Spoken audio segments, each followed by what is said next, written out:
Hello, and thanks again for joining us here. My name is Tanya Joyner-Scott, and I'm here with the owner and president of Aging Family Services, Mrs. Cheryl Theriault. Good morning, Cheryl. How are you this morning? Great, Tanya. Good to have you here. Good to be here. Good to be here.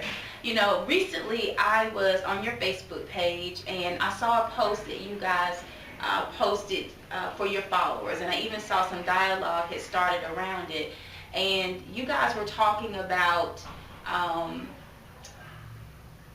when it's time for people to actually select some type of long-term care facility or assisted living facility for their loved one. And you know, there are times that we just don't quite feel good about it, or we may even have a bit of fear.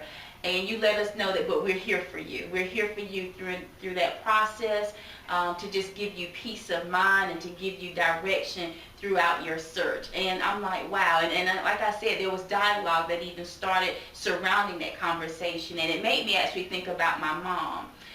My mother asked us years ago, she said, when I get older, if I ever get to a place where I cannot care for myself, just don't put me in a home. Let me come live with you. And we were like, okay, Mom, we still feel that way. But what I've learned also, just in growing and friends of my own and other family members, sometimes you get to a place where you just really have to. And it's really important that we find a place that's going to, you know, provide the care that our family needs, but sometimes we just don't know how, we don't know where to go, how to get started, and what to do. So I had a couple of questions for you today surrounding that. I wanted to know, one, what exactly is an assisted living program? It seems like there's different types out there. Is that right? Assisted living is one category of housing in the community. I think that we need to think of the care on a continuum. So people live at home independently and they do just fine. Then I think sometimes people do start bringing services into their home, and that helps them continue to be okay. There are people who go and live with their loved ones, and that takes care of what's needed. There are places called retirement communities. They're really independent living, but they have some services available, some meals and housekeeping, socialization, activities, transportation. It's really when people start needing assistance with some of their personal care needs, like bathing or dressing or using the bathroom, that we think of assisted living. They're designed to help people with these personal care needs. However, many of the retirement communities have home care services as part of what they offer, to enable people to age in place and stay in the retirement communities.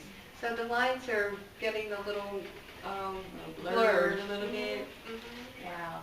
Any tips for us? Is there anything that you can offer us for those who are actually searching, or, you know, maybe when should I start thinking about this? Is this something I should consider? And if so, when? What are the signs, if you will?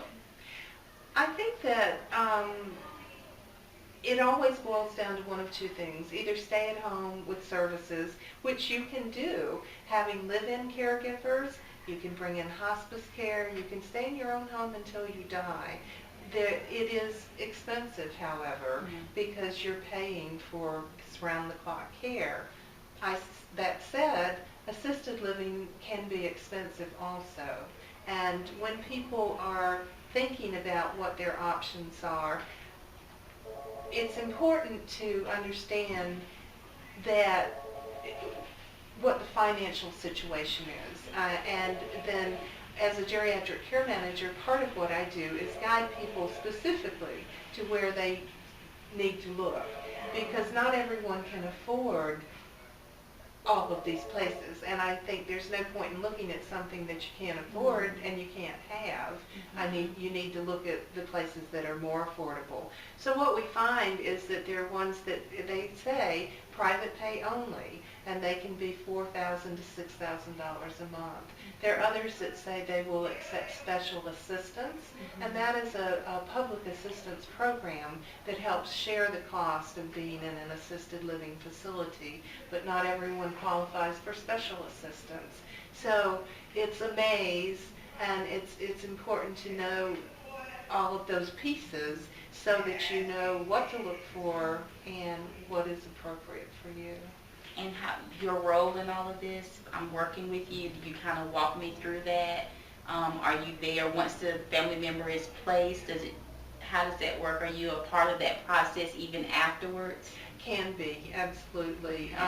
We do walk you through it. Part of the assessment that we do is financial. So we look at the income and the assets, and we help people know what their options are based on their care needs, their income, and their assets. And we help people explore whether they might be eligible for something that they don't even know about, such as some veterans benefits that might be available to people. Yeah, that's great. I've come to learn a lot of times, working with people like yourself, you help us think. And you say things and things that we don't even think about, but because you're so familiar with what it is that you do, I mean, you're a guru at it, I'll even say, you're able to help us to realize that there are options out there. So I do appreciate that. Well, and thank you. And we do try to help both parties with adjusting to situations. Change is difficult. So bringing services into your home can be a little stressful. Moving into assisted living facility, we can help parties understand the adjustment process and try to get through the adjustment process. And lastly, anything in particular I should look for if I'm looking to place a family member? You've given a lot of information, but is there anything, are there questions I should be asking? Is it anything in particular I should be looking for as it pertains to that care? Well, there are lots of checklists available. Okay. However, I think that a very simple approach, and at least with your initial evaluation of a facility, is to walk in and just use your senses. What do you see? What do you hear? What do you smell? Hopefully nothing. And I'm always thinking that you're looking to see what is the staff doing. Are they all sitting behind a desk chatting with one another? Or are they out on the floor attending to the residents that live there? And then how are they talking to the residents? Are they calling them by name and treating them courteously?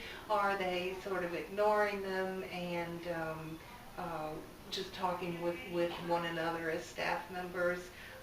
Are they cheerful? Do they seem grumpy? Yes. That tells you a lot about the atmosphere of a place, and that helps you know whether that's somewhere that you'd want a loved one to live. Yes, that's good. Thank you for that.